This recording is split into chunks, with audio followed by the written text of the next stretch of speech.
Ele é conhecido por atuar em movimentos populares. Hoje é superintendente da Delegacia Regional do Trabalho. O professor Papito de Oliveira, que no governo Lúcio Alcântara presidiu a Comissão Estadual de Anistia Wanda Sidhu, fala sobre as mais de 100 histórias de cearenses que foram torturados durante a ditadura militar, contadas no livro Vozes Silenciadas. Tudo bem, Papito? É um prazer, o programa Destaque, recebê-lo aqui. Prazer é meu, mais uma vez estar aqui.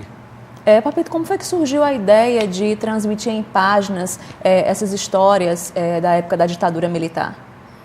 Foi exatamente no início, do processo de instalação da Comissão de Anistia Wanda Sidhu, porque esta comissão ela foi criada em 13 de dezembro de 2000, ainda no governo Tasso Gereissati. Mas ela previa, entre outros critérios, que deveria ser constituída uma comissão com membros, representantes do governo do Estado e da sociedade civil, ao todo 11. Só que depois da aprovação, esse processo não foi em frente e só durante o governo Lúcio Alcântara, quando eu estava lá como assessor e também o jornalista Blanchard Girão, como assessor de imprensa, nós fomos procurados por alguns colegas que então nos puseram a par desta lei. O governo do Alcântara, então, é uma pessoa de muita sensibilidade para esses assuntos, escolheu o Blanchard Girão e eu para que nós tratássemos de procurar, né, a lei, de verificar o que era necessário para a sua implantação e a partir daí iniciou-se todo o processo para que ela viesse a se constituir a partir de 2002. Então, foi ao receber esses processos que veio a ideia de colocar em um livro, pôr em páginas? Exatamente. Uma das exigências da lei era que a pessoa que entrasse com o requerimento solicitando a reparação, no caso a reparação econômica, ela tinha a obrigação de fazer o relato circunstanciado de tudo por que passou no período da ditadura. E a partir desse momento, quer dizer, eu comecei, como presidente, eu tinha a obrigação de ler todos os processos, porque eu tinha direito ao voto de Minerva. Quer dizer, a partir do momento em que houvesse um empate, eu teria que dar o meu voto de desempate. Portanto, a minha obrigação era de ler todos os processos, o que não acontecia com os relatores, que eles recebiam um determinado número e só liam e relatavam aquele número. E nesse processo de leitura, eu comecei a tomar consciência de que eu estava diante de um manancial de informações que mesmo a gente que havia participado do processo de luta pela anistia, né, de fazer vigílias do IPPS para a soltura dos presos políticos, muitos de nós não tínhamos conhecimento da profundidade, da gravidade dos fatos que aconteceram naquele período. Foi então que eu me achei na obrigação de dar publicidade a esses fatos, né? De publicizá-los, de socializá-los para que uma grande parte da nossa sociedade, particularmente os mais jovens, não tiveram acesso, então resolvi colocá-los no livro, que está um livro, do ponto de vista histórico, modesta parte, eu acho uma grande contribuição para a história do Estado do Ceará. Mas quais foram os critérios usados para a escolha desses depoimentos, desse processo? Aí foi exatamente um problema com o qual eu me deparei, porque evidentemente que muitas pessoas poderiam perguntar por que um está e eu não estou, né? E foi então que eu decidi dar um corte temporal, né? E resolvi o seguinte: aqueles que foram indenizados, até porque, na verdade, o nosso objetivo era publicar no final do governo Lúcio Alcântara, né? Então eu disse, eu vou trabalhar aqueles que foram indenizados até julho, né, de 2006. Aliás, de 2000, 2002, 2006, exatamente.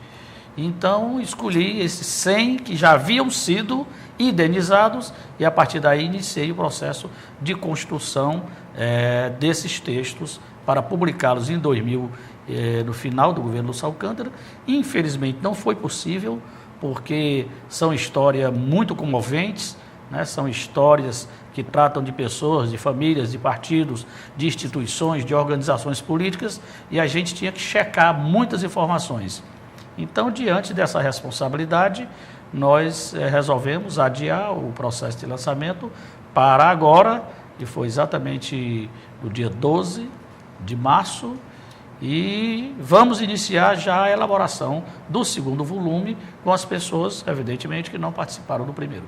Entre os depoimentos, algum que te chamou a atenção, algum peculiar, já que havia tanta gente envolvida, que nem que seja envolvida, que não tinha nada a ver com aquele movimento da luta pela democracia? Com certeza existiu depoimentos nesse contexto.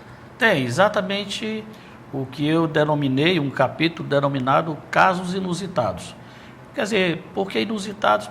Talvez o texto não seja nem o mais adequado, o título, mas é porque trata de pessoas que exatamente não tinham nada a ver com nada nesse processo, né?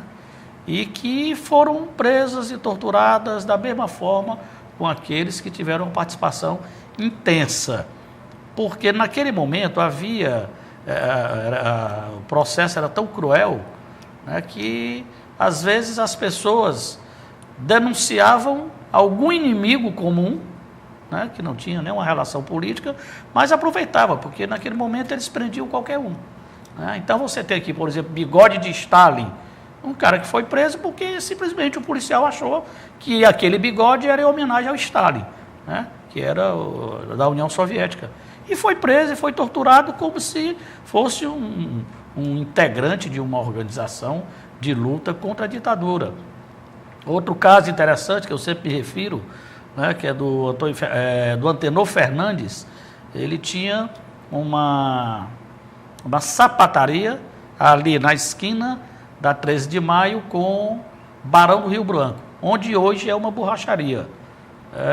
E a sapataria dele era ali, em frente ao 23BC, consertava inclusive, né, botas de soldados do 23, e um dia ele pintou a sua sapataria e sobrou uma tinta, um amigo veio e pediu a tinta para também pintar a casa dele, e o Antenor era completamente analfabeto, não lia.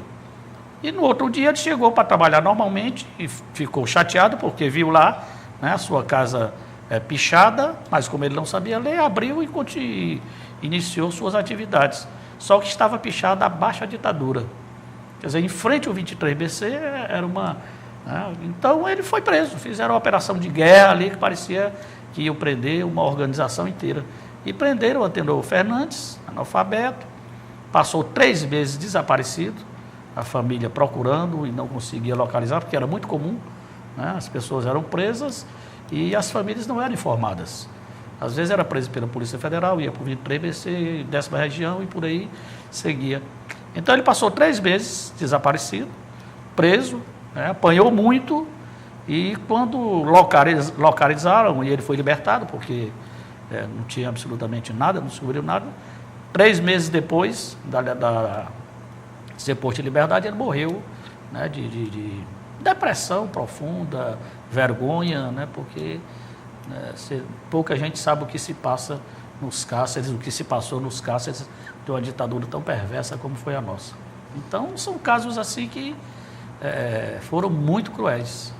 Que chamam a atenção. Isso. Como a gente pode estar vendo, tanto os jovens como as pessoas antes tinham um ideal em si, uma luta, um movimento estudantil, no caso esse, a luta pela democracia, e hoje cada um é consigo. Então, o que é que você pode analisar essa mudança? Por que hoje a juventude não tem mais os ideais, não tem mais seus objetivos? O que é que você acha que acarretou para chegar a esse ponto? Olha, é um momento, né? É um momento completamente diferente. Então, naquela época, realmente, a juventude tinha, talvez até em função...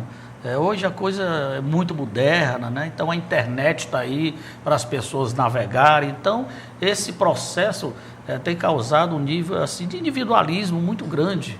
Né? Já não se pensa mais no outro, já não se pensa mais no mundo melhor, né? Já não se pensa mais numa sociedade do ponto de vista de harmonia, de se juntar para construir, para lutar contra a pobreza, contra a miséria, tanta miséria aí, e todo mundo, cada um quer cuidar da sua vida. Eu acho que nós vivemos uma sociedade do individualismo, né? Com o processo de globalização, isso se intensificou muito, né? Porque foi passada para a juventude quer dizer, a visão de que o mais importante é ter, né?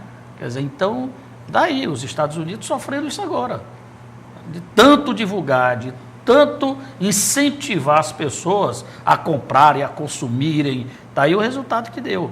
Então isso foi passado para os nossos para os países globalizados, e o Brasil não se livrou disso. E, lamentavelmente, as pessoas hoje se juntam para brigarem um grupo com o outro, né? São as gangues de todos os tipos, Skinner. Então, as torcidas organizadas, é triste, é uma situação realmente que não está fácil, né? Eu acho que é um processo, a sociedade, de um modo geral, a igreja, as escolas, as faculdades, vão ter que repensar tudo isso para ver se a gente salva essa juventude, porque, além de tudo isso, desse processo de individualismo, do ter acima do ser, uma coisa que tem me deixado muito preocupado é o número de jovens, e bastante jovens, que estão se entregando às drogas, principalmente o crack. Esse aí realmente veio para trazer sofrimento, porque é uma situação muito difícil. Então, naquela época nós tínhamos outros ideais, né? Lutar pela democracia, pela vida, pelas liberdades, e isso terminou que os países ditatoriais, liderados pelos Estados Unidos, achavam que era o comunismo e foram implantando ditaduras na América Latina todinha, e o Brasil não podia escapar disso. Não ficou isento. Hoje você, como superintendente da Delegacia Regional do Trabalho, tem um cenário, podemos até que dizer que é uma afinidade em relação ao que aconteceu na questão do trabalho escravo. Existe realmente trabalho escravo hoje aqui no Ceará, no nosso estado, em todo o Brasil? Como é que está essa situação? Existe, né? Claro que em menor intensidade, do ponto de vista do número de pessoas, mas não diferente dos outros estados. Acontece que as pessoas, né, os patrões mal intencionados, têm a visão de que de que o trabalhador é o peão, né? Então o peão não tem direito a nada, não tem direito a salário, não tem direito a equipamentos de proteção individual, que são os EPIs, e fundamentais, necessários e básicos para o trabalho no corte de cana, por exemplo. Como é que você vai trabalhar no corte de cana sem botas, né, sem um chapéu adequado, sem óculos de proteção, né, sem roupa de proteção? Então eles jogam essas pessoas lá, as pessoas trabalham de chinelo japonesa com suas próprias roupas, não tem água potável para beber, normalmente são cacimbas antigas, não tem onde dormirem dignamente, normalmente também são galpões abandonados, né, de fazendas antigas, não tem um refeitório digno, né, para fazer suas refeições, comem embaixo de árvores amontoados, não tem uma comida também decente, e não tem nem, na maioria das vezes, onde fazer suas necessidades fisiológicas. Às vezes é um banheiro imundo, terrível, para homem, para mulher, para menino, né, porque também as famílias levam as crianças, e isso é uma situação chamada trabalho degradante, mão de obra degradante, e que a OIT e o Ministério do Trabalho classificam como trabalho escravo ou análogo ao escravo, né? Então, cerca de 4 milhões de pessoas já foram retiradas dessa situação no ano passado, né? Aqui mesmo nós tivemos um caso foram 80 pessoas num local só. Quais os interiores que existe maior índice desse tipo de trabalho? Não tem assim um maior índice. Na verdade, depende da lavoura, né, do tipo, por exemplo, no período do caju, a gente às vezes encontra, no período do corte da cana-de-açúcar. Então, é muito em função da sazonalidade, do tipo de produção agrícola. E como é que é feito esse trabalho para controlar esse tipo de trabalho? Como é que vocês fazem a questão da vigilância? Como é que é feito esse trabalho? Bom, tem a fiscalização permanente, né? Então, se você vai ter o corte da cana, então a gente já sabe qual é o período. apanha da castanha, nós também já sabemos qual é o período. Então, no processo de fiscalização, ele é agendado. Nesses períodos, nós já temos as fazendas, os locais. Quando eu entrei, a situação era bem pior. E aí nós resolvemos chamar todos os produtores, e isso foi mais em relação ao pessoal que produz caju, juntamos-nos com os representantes das fazendas, os gerentes, e fizemos uma espécie de termo de ajuste de conduta, né? Onde nós mostrávamos o que era necessário e os prazos que eles tinham para se adaptar a essas situações. Então, o número de autuações esse ano já foi bem menor em função desse acordo que nós fizemos. E é isso que a gente tem feito, além das fiscalizações, chamar, conversar, orientar, campanhas, né, de conscientização e principalmente o apoio dos sindicatos. Todos esses processos são muito importantes, mas é preciso que os sindicatos também tenham a sua atuação, a sua vigilância e estejam permanentemente como parceiros nossos para que a gente possa localizar algum local que estejam utilizando as pessoas no trabalho degradante. No cenário político, você que é filiado ao PDT há mais de 20 anos, também pôde exercer alguns cargos em relação à assessoria. O que é que você tem a destacar sobre essa sua experiência? Na verdade, sou formado em letras pela UFC, ensinei durante uns 10 anos, depois me formei em Direito pela Unifor, e nessa atuação jurídica eu me especializei mais no chamado Direito Parlamentar ou Assessoria Legislativa. E nesse processo eu fui, que já dura 20 anos, eu fui assessor de muitos parlamentares, né, a grande maioria do PDT, vereadores, deputados estaduais, federais, próprio senador Lúcio Alcântara, como era senador, depois o próprio Lúcio de novo, quando era governador. E é uma experiência muito, muito importante, porque você tem a oportunidade de, através do parlamentar, você dar a sua contribuição. Você não é o deputado, mas você pode ser o instrumento para que o parlamentar exerça com dignidade, com responsabilidade, com compromisso social aquele seu mandato legislativo. Isso é importante e foi através dessa experiência também que eu publiquei um outro livro, 2 livros. Um é Guia Prático de Assessoria Parlamentar, esse dirigido mais para as câmaras municipais, né, porque é um livro de informações muito básicas, mas importantes, fundamentais, porque faz parte do dia a dia do parlamentar, do assessor.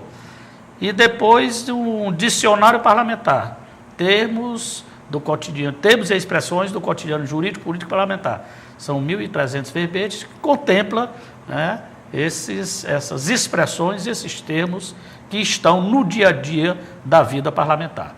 Então, você passou pelo parlamento cearense, tanto na Assembleia como na Câmara, no Senado, e tanto os 2 livros, é um livro de autoajuda para a sociedade, para as pessoas entenderem e estarem de formas mais próximas a esses... Conhecer o processo legislativo, né? Porque as pessoas não sabem como é que se faz uma lei, por que se faz, qual o objetivo daquela lei, como é que isso se processa. Então, você tem muitos assessores, né, que às vezes... por desconhecimento, né, porque ainda não tem toda uma experiência, não sabe nem como começar. Por isso é que o guia básico tem esse objetivo de orientação e o dicionário tem a vantagem de ser um dicionário, como todo dicionário, por ordem alfabética. Não, se ele quiser saber o que é uma lei complementar, ele vai lá no L. Né? Se ele quiser saber o que é o requerimento, vai no R. Então, tudo isso facilita muito, facilita a consulta. Então, são 2 livros de extrema importância para quem quer exercer com toda a intensidade a função de assessor legislativo. São livros didáticos. Agora, em relação ao último, que foi Vozes Silenciadas, com certeza um grande sucesso. Eu queria que você mostrasse ao nosso telespectador a capa do livro, onde que ele está à venda. Esse livro ele está à venda na Livraria Livro Técnico, por enquanto. Depois eu vou distribuir em outras livrarias.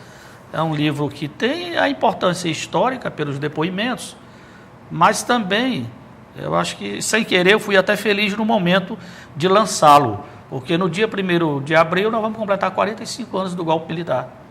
45 anos da deposição do João Goulart, que agora está aí toda uma polêmica, que nós vamos também entrar nessa luta, que é a luta para provar que o João Goulart, na verdade, não morreu por problemas cardíacos, morreu por problemas cardíacos, mas foi assassinado, né? Porque está quase provado que houve toda uma trama para trocar os seus remédios na farmácia, e os remédios que ele recebeu de Paris, que ele recebia de lá, já vieram completamente trocados e, evidentemente, que fazia o efeito contrário, né? Então, isso já tem toda uma investigação. A própria família do Jango já pediu para que o ministro Tássio Genro instaure uma comissão para investigar a veracidade, que há fortes indícios de que a verdade é que ele foi assassinado. Então, o 1º de abril tem toda essa conotação. Quem foi João Goulart para você? O que é que você pôde... Até porque hoje está atribuindo esses novos estudos da questão dele ser assassinado. Como é que você vê João Goulart? João Goulart é um homem absolutamente comprometido, né, com a luta dos trabalhadores, né? Foi ele que, na verdade... Falam-se que ele não era muito pela luta da democracia. Não, ele não era um socialista, né? Ele não lutava pela implantação do socialismo. Na verdade, ele era um grande democrata e ele foi caçado porque apresentou aquelas 10 propostas, né, para as chamadas reformas de base, que incluía a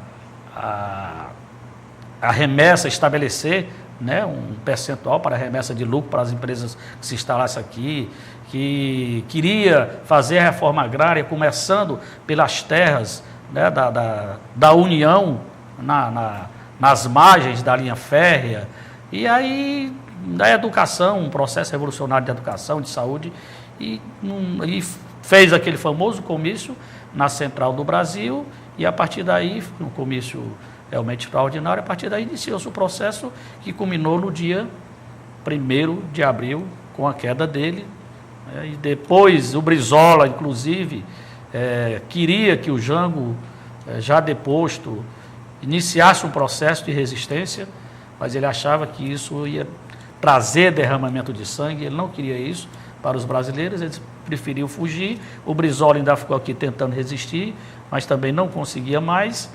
E então, em seguida, depois da anistia, né, depois da morte dele, foi o Brizola que continuou todo esse processo de discussão e de implantação de leis trabalhistas que tivesse como centro o trabalhador brasileiro, dar dignidade ao trabalhador brasileiro.